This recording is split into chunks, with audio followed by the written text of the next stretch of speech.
Astrology में और वास्तु में, आस्ट्रो वास्तु में बहुत सी चीज़ों को हम ढूंढते हैं, दोष को ढूंढते हैं, क्योंकि राहु केतु जहाँ बैठेंगे ये तो यो आपके चार्ट प्रॉब्लम देंगे, यो ये दोष ही है। क्योंकि राहु है तकलीफ है और केतु तकलीफ के साथ परेशानी तो है, बुरा वक्त तो है, लेकिन साथ तकलीफ भी बढ़ जाती है। तो आपके चार्ट में और आपका आस्ट्रो वास्तु क्या कहता है, आपका घर आपके बारे में जरूर देखिए। वेलकम टू सलीम समी चैनल। मैं हूं आपका एस्ट्रोलॉजर सलीम समी। अस्सलाम वालेकुम। आज हम बात करेंगे वास्तु यानी आस्ट्रो वास्तु के ऊपर बात करेंगे। और अक्सर आप बताते रहते हैं कि जी रेमेडीज नहीं बताते,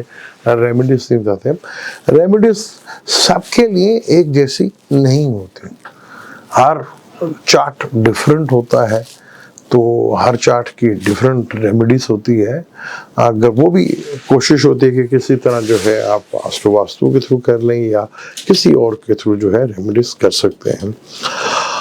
आस्ट्रो वास्तु में आपका चार्ट के थ्रू जो आपकी दिशा चल रही होती है उसके थ्रू, जो आपके घर होते हैं उसके थ्रू, और ट्रांजिट को देख के जो है जो चीज़ें सामने आती है उसी को देख के आप जो है चीज़ों को कैलकुलेट करते हैं और रेमेडीज का कुछ सोल्यूशन निकालते हैं। अब जैसे फर्ज कर लें तीसरे घर में मार्स को कारक माना जाता है, बहुत अच्छा माना जाता है यहाँ पे। तो तीसरे घर में मार्स का जो है क्योंकि हिम्मत और करेज का घर है और मार्स खुद एक हिम्मत और करेज का मालिक है, तो तीसरे घर में मार्स को जैसे बहुत अच्छा माना जाता है। अगर यहाँ पे तीसरे घर में राहु या केतु या मार्स से कोई दुश्मन प्लेनेट तीसरे घर में आके बैठ जाए या मार्स नीच का होकर बैठ जाए, तो जिसकी चार्ट में अगर इस तरह की कंडीशन है तो उन्हें साउथ डायरेक्शंस का घर जो है वो कभी भी सूट नहीं करता, वो हमेशा उनके लिए प्रॉब्लम्स जो है वो लेकर आता है। तो यहाँ आप चीज़ों को देख लें कि अगर आपके चार्ट में तीसरे घर में कोई राहु या केतु या मार्स से रिलेटेड कोई भी दुश्मन या माखूद नीच का, तो साउथ का जो गेट होगा, जो डायरेक्शन होगी, वो आपके लिए काफ़ी प्रॉब्लमेटिक होगी और वो आपके लिए काफ़ी हद तक टेंशन का बायस बन सकता है। स्ट्रगल आपकी ज़िंदगी में ख़त्म नहीं हो पाती। अब ऐसे जैसे दो हॉरोस्कोप हैं, जैसे टॉरस और जमनाई, क्योंकि साउथ की जो डायरेक्शन है वो मार्स की खिलाती है। अगर मार्स आपका साउथ में ही बैठा हुआ है, 10वें घर को, 10वां घर जो है साउथ को भी लिया जाता है, तो यहाँ पे डायरेक्शन स्ट्रेंथ भी मिलती है। और यहाँ अगर जमनाई और टॉरस का हो तो क्योंकि रेड कलर का जो है कॉम्बिनेशन जो है वो मार्स से लिया जाता है, तो कहते हैं कि रेड चीज़ का कोई वहाँ पे आप रख दें या रेड कलर करवा लें या रेड रंग की लाइट लगवा लें या कोई भी रेड रंग का जो है वहाँ पे करें। लेकिन ये दो ज़ोडिक साइन अगर करेंगे तो प्रॉब्लम में आ सकते हैं, क्योंकि जमनाई का मार्केश है और टॉरस वालों के लिए टॉरस वालों के लिए मार्केश है, क्योंकि 7वें घर का मालिक, और जमनाई वालों के लिए ये दुश्मन घर का मालिक है। तो यहाँ पे अगर आप करेंगे लाल रंग का इजाफा, जिनका टॉरस है या जमनाई है, तो उनके लिए तो प्रॉब्लम्स बढ़ सकती हैं। फर्ज कर लें अगर किसी का है चार्ट में, तो आप देख लीजिएगा उस घर की फैमिली में जिनका भी टॉरस लगन होगा, जमनाई होगा, कैप्रिकॉर्न होगा, विर्गो होगा या एक्वेरियस होगा या कैप्रिकॉर्न होगा, तो वो एक हाइपर में रहते हैं, यानी उनको गुस्सा बहुत ज़्यादा होगा, चिड़चिड़ापन बहुत ज़्यादा होगा, हर बात के ऊपर वो लड़ेंगे झगड़ेंगे, ये इसकी वजह से होता है। तो ये बड़ी प्रॉब्लम होती है आस्ट्रो वास्तु में जो है। जहाँ भी आपका राहु केतु बैठेगा वो एक दोष तो है, वहाँ प्रॉब्लम तो रहेगी। अगर कहीं पे भी आपका राहु केतु बैठा हुआ है तो प्रॉब्लम तो देंगे। अगर फर्ज कर लें राहु जुपिटर के साथ ही बैठ गया, जुपिटर की दिशा नॉर्थ ईस्ट है, नॉर्थ की, तो वो आपको ये डायरेक्शन जो है ये डिस्टर्ब होगी। यहाँ पे जहाँ पे भी जुपिटर बैठा हुआ है तो वो घर से रिलेटेड देख के आपको बड़े आराम से जज कर सकते हैं कि आपकी कौन सी दोष लगा हुआ है।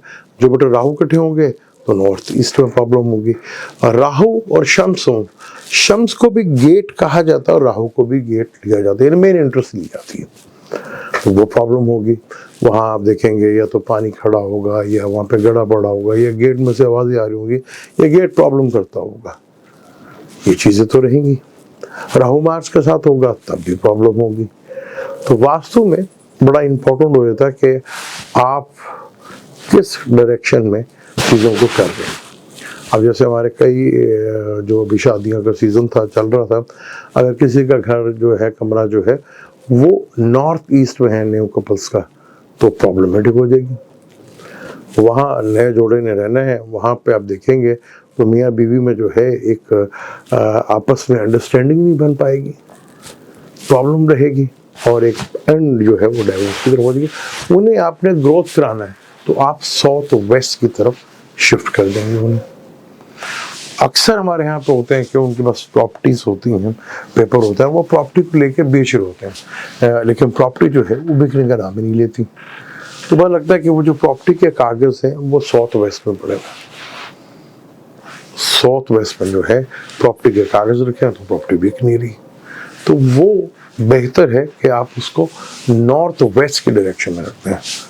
तो आपकी चीज़ें जो है वो नॉर्थ डायरेक्शन जो है वो मूव करने वाली है, ज़ोडिक साइन है, मूव करती रहती है, तो वो आपके लिए बहुत बेहतर होगा। आपकी प्रॉपर्टी जो आपको काफ़ी अर्से से प्रॉब्लम दे रही थी, आप वहाँ पे रखें, आपको थोड़े दिनों में उसका रिजल्ट देखने को मिल जाएगा। तो जहाँ पे भी चीज़ें होती हैं, आपका जो चार्ट है उसके थ्रू डायरेक्शंस को देख लिया जाता है। अब कुंडली में 7th हाउस जो है वो वेस्ट को लिया जाता है, लेकिन अगर हम वास्तु से लें तो 7th हाउस जो है साउथ वेस्ट बन जाता है और जो 10वां घर है वो वेस्ट कहलाता है वास्तु में, जो सैटर्न का घर है। और 11th जो है वो वेस्ट अपना वेस्टर्न वॉल है। अब दूसरा घर जो है वो टॉरस का होता है, क्योंकि इनकम का घर जो है वो आपका कितने एसेट है वो टॉरस के ऊपर है और नॉर्थ से रिलेटेड है। तो यहाँ आपने देखना है कि आपका चार्ट में कौन सा प्लान, अब आज तो योग बन रहे होते हैं, लेकिन आपको उसका सही जो बेनिफिट मिलना चाहिए वो नहीं मिलता। आपको जॉब में प्रमोशन मिलनी है या आपको ट्रांसफर करना चाह रहे हैं या कुछ करना चाह रहे हैं, तो उसका वो बेनिफिट मतलब वो वास्तु के हिसाब से दोष लगता है। तो वो आप चीज़ों को थोड़ा सा दाएं बाएं करके चीज़ों को ठीक कर लेते हैं। अब लेकिन उसके लिए समझना ज़रूरी है कि बाज़ वक्त किसी का अगर मरकरी की दिशा चल रही है और मरकरी आर्ट तो बड़ा अच्छा है, लेकिन ट्रांजिट में वहाँ राहु आ गया, केतु आ गया, क्योंकि राहु प्रॉब्लम है, केतु प्रॉब्लम भी है और तकलीफ भी है। इसे ट्रांजिट में हम कहते हैं कि ट्रांजिट में जब आपकी दिशा है किसकी चल रही है, कैसी है, उसके क्या असर पड़ रहे हैं, क्योंकि दिशाओं से ही जो है ना हालात में तब्दील होते हैं और वाक़यात जो है चेंज होते हैं।